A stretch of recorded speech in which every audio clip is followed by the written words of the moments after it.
A very good morning all of you and very welcome to my channel। इस video में हम दिव्या तन्वर की copy के बारे में देखेंगे। देखिए दिव्या तन्वर जो कि बहुत ही गरीब पुअर बैकग्राउंड से है, उन्होंने कैसे परिस्थितियों में रह के किस तरीके से परीक्षा पास की, और ऐसा भी नहीं कि किसी इंजीनियरिंग बैकग्राउंड से हो, हिंदी मीडियम से है और इनके कॉपी से हम बहुत कुछ सीख सकते हैं। तो चलिए स्टार्ट करते हैं। देखिए यहाँ पर इनको कुछ रिमार्क दिए गए हैं। सबसे पहले हम इसको देख लेते हैं। देखिए संदर्भ क्षमता एवं परिचय दक्षता की अंक दिए गए हैं। आपको विषय वस्तु की समझ है किंतु किसी किसी के उत्तर में आवश्यक बिंदु का अभाव है। ठीक है, यहाँ पर थोड़ा सा इनके लिए दिया गया है। और निबंध के स्तर पर अच्छा प्रयास है, तो इन्होंने निबंध के स्तर पर यहाँ पर एक अच्छा प्रयास किया है। भाषा शैली, लेखन शैली अच्छी है और निष्कर्ष दक्षता भी संतोषजनक है। तो जब इस तरीके के कमेंट दिए जाते हैं तो हमारे लिए देखना, बारीकियों से देखना बहुत ज़्यादा ज़रूरी हो जाता है। तो चलिए स्टार्ट करते हैं।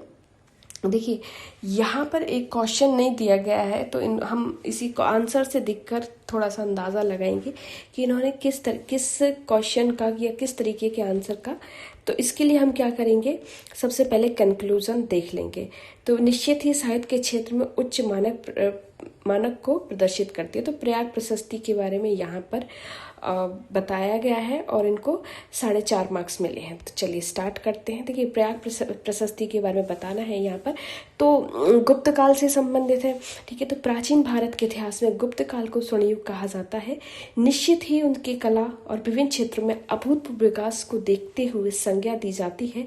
साहित्य के क्षेत्र में गुप्त काल का विकास अभूतपूर्व हुआ, जो न सिर्फ मात्रा की दृष्टि से वरन गुणात्मक स्तर पर भी बेहतर है। प्रमाण तो चंद्रगुप्त द्वितीय के दरबार में नवरत्नों में साहित्यकार, जिसमें मतलब यहाँ पर गुप्त काल के विषय में, गुप्त काल की विषय वस्तु के बारे में यहाँ पर पूछा गया है। ठीक है, तो कालिदास के बारे में दिया गया है। काली कहाँ से प्राप्त होता है, तो मेघदूत से, यक्ष की कहानी, रघुवंश, राम की कहानी, अभिज्ञान शाकुंतलम, शकुंतला की कहानी, भवभूति, ये सब चीज़ें गुप्त काल की हैं। तो गुप्त काल को स्वर्ण युग क्यों कहा जाए, इस तरीके से होगा। ठीक है, तो विभिन्न ब्राह्मणों द्वारा रचित साहित्य ये सब है। तो विषय वस्तु के स्तर पर प्रयास अच्छा है किंतु और बेहतर किया जा सकता है। यहाँ पर उन्होंने बहुत सारी चीज़ें छोड़ दी होंगी जिससे और बेहतर इसको किया जा सकता है। अब यहाँ पर संयुक्त राष्ट्र की एक रिपोर्ट के अनुसार, ये दूसरा क्वेश्चन है। अब यहाँ पर बाल वधुओं में से या बाल विवाह प्रथा पर ही कोई क्वेश्चन है, तो उसके लिए लिखा गया है। तो संयुक्त राष्ट्र की एक रिपोर्ट के अनुसार भारत में विश्व की हर 3 बाल वधुओं में से एक का घर, अर्थात विश्व के 1/3 बाल विवाह केवल भारत में ही घटित होते हैं। ये एक यूएन की एक रिपोर्ट के अनुसार उन्होंने यहाँ पर दिया गया है।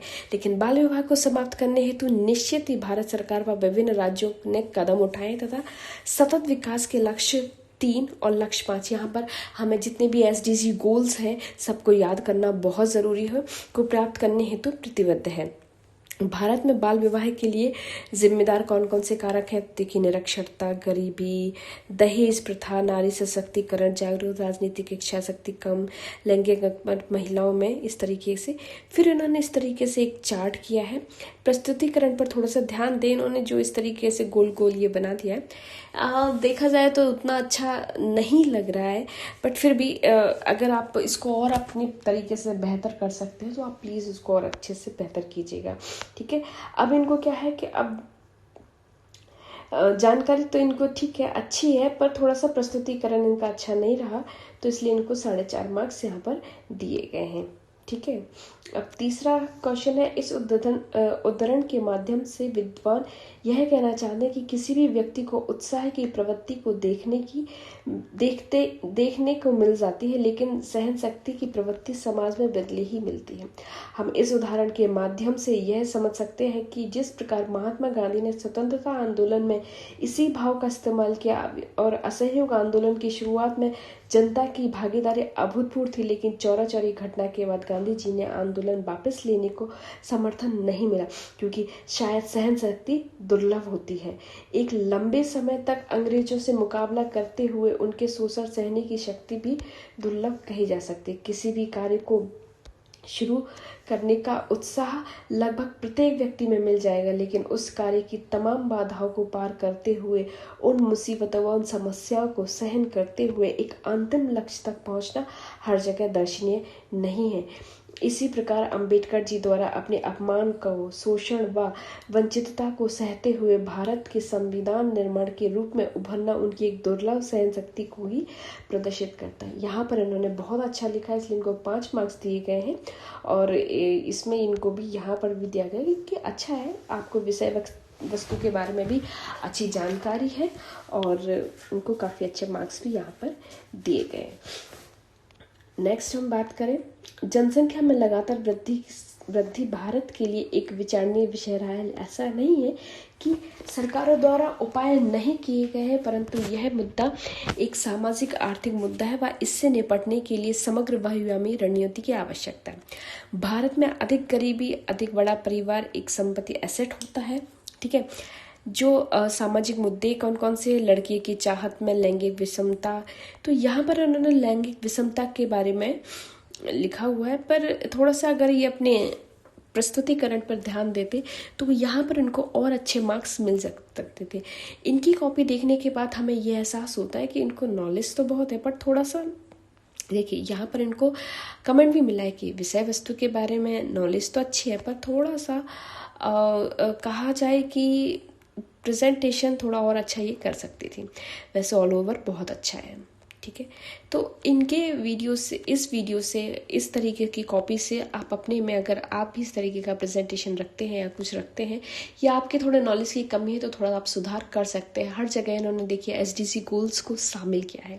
आर्थिक दृष्टि से तरलता का अर्थ है लोगों के पास उपलब्ध विधि, बाजार की में प्रचलित निधि तथा लोगों के बैंक खाते में बचत जमा समग्र अर्थव्यवस्था में उपलब्ध वित्तीय मात्रा को तरलता कहते हैं। तरलता को नियंत्रित करने के साधन करके कौन कौन से हैं? RBI द्वारा मात्रात्मक उपाय, कैश रिजर्व रेशियो, वैधानिक तरलता मतलब SLR, OMO, बैंक दर, ये इकोनॉमिक्स से संबंधित कोई क्वेश्चन था तो उसको यहाँ पर उन्होंने हल किया है। ठीक है, तो यहाँ पर भी इनको गुड अच्छे मार्क्स मिले हैं और 5 मार्क्स इनको दिए गए हैं। और इसमें ठीक है, अब ये एक इन्होंने गिग इकोनॉमी के बारे में यहाँ पर एक क्वेश्चन लिखा था। गिग इकोनॉमी अर्थव्यवस्था के उस रूप को कहते हैं जिसमें रोजगार व व्यवस्था अनुबंध आधारित होते हैं तथा कर्मचारी व नियोजित प्रत्यक्षतावाद जुड़कर किसी सेवा के माध्यम से जुड़ते। उदाहरण के रूप में हम ओला, उबेर जैसे व्यवसाय को लेते हैं।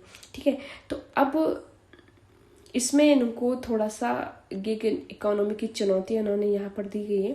तो सबसे पहले हम इनके आंसर राइटिंग में जिनको कमेंट मिला है वो देखते हैं। देखिए, गिग इकोनॉमी के संदर्भ में भारत की वैश्विक स्थिति को यदि कुछ उदाहरणों या आंकड़ों द्वारा दर्शाया जाता तो और बेहतर होता। चुनौतियों में अपर्याप्त पारिश्रमिक, वित्तीय असुरक्षा, स्वास्थ्य लाभ और अधिक अभाव है। तो यहाँ पर आप ये एक चीज़ देखिए, यहाँ मतलब हम एक चीज़ समझ सकते हैं कि अगर आप किसी भी क्वेश्चन को डील कर रहे हैं तो वहाँ पर एक इंटरनेशनल रिपोर्ट का होना, उसके आंकड़ों का होना आपके आंसर राइटिंग पे बहुत अच्छा प्रभाव डालता है। जैसे कि हम पहले देखा, इन्होंने SDG गोल्स को देखा, UN की रिपोर्ट लिखी, पर यहाँ पर जैसे कि गिग इकोनॉमी एक ग्लोबल, एक वैश्विक अवधारणा है, कोई भारत की अवधारणा नहीं है। तो अगर आप कोई वैश्विक स्तर का कोई प्रश्न लिख रहे हैं और वहाँ पर कोई वैश्विक रिपोर्ट डालते हैं तो आपके आंसर पर एक बहुत अच्छा इम्पैक्ट देता है। तो इस बात का थोड़ा सा ध्यान दीजिएगा। फिर उसके बाद इन्होंने यहाँ पर निपटने के हेतु उपाय भी यहाँ पर बताए। हालांकि इनको मार्क्स अच्छे दिए गए हैं, फिर भी इन्होंने इसमें लिखा है कि कार्यबल की सुरक्षा के लिए और अधिक व्यवस्थित नियम बनाए, विवाद समाधान के प्रभावी तंत्र विकसित करना। प्रयास अच्छा है किंतु उपयुक्त सुझावों के आधार पर और बेहतर यहाँ पर किया जा सकता था। तो देखिए, क्या जैसा कि मैंने आपको बताया कि इनका प्रयास तो अच्छा है, इनको अपने सब्जेक्ट की पकड़ भी अच्छी है, पर यहाँ पर और बेहतर करने के लिए हमें रिपोर्ट्स का सहारा लेना, इंटरनेशनल रिपोर्ट्स का जो ऑथेंटिक रिपोर्ट्स है, जो ऑथेंटिक ऑर्गेनाइजेशंस है, उनका सहारा लेना यहाँ पर काफ़ी ज़रूरी हो जाता है। तो इस वीडियो में इतना ही, मिलते हैं नेक्स्ट वीडियो में। Till then thank you, thanks for watching and stay connected. Thank you.